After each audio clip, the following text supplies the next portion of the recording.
Terima kasih Anda masih bersama kami di Kompas Pagi, Saudara. Ada informasi dari Komisi Pemberantasan Korupsi yang hari ini akan memanggil Ketua Umum PKB yang juga mantan Menteri Tenaga Kerja dan Transmigrasi Muhaimin Iskandar atau Caimin sebagai saksi dalam kasus dugaan korupsi pengadaan sistem proteksi tenaga kerja Indonesia di Kemnaker. Ali Fikri memastikan surat pemanggilan terhadap Caimin sudah dikirimkan kepada yang bersangkutan beberapa hari yang lalu.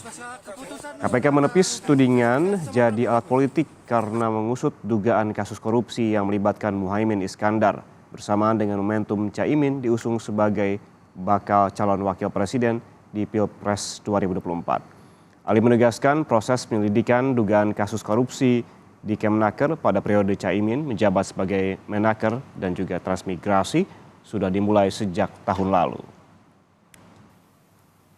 Sudah ada proses penyidikan, begitu ya.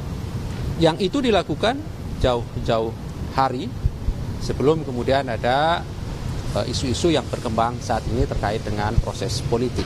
Teman-teman besok ditunggu saja, gitu ya. Yang pasti kami berharap siapapun yang dipanggil oleh KPK itu hadir sesuai dengan surat panggilan, terlebih kami sudah mengirimkannya beberapa waktu yang lalu.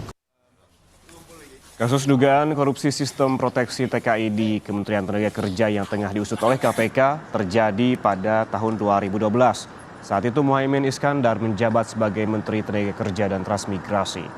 Kasus ini terbongkar setelah KPK menggelar OTT pada dua pejabat Kemnaker Trans dan seorang pengusaha yang memberikan suap senilai 1,5 miliar rupiah dalam kardus durian. 3 orang ini telah ditetapkan sebagai tersangka.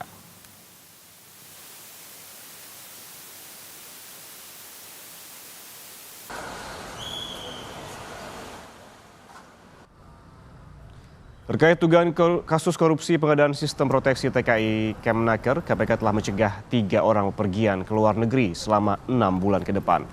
Mereka adalah Sekretaris Badan Perencanaan dan Pengembangan Kemenaker, Inyoman Darmanta, Direktur PT Adi Inti Mandiri, Kurnia, dan Reina Usman yang juga menjabat sebagai Wakil Ketua Dewan Pimpinan Wilayah PKB.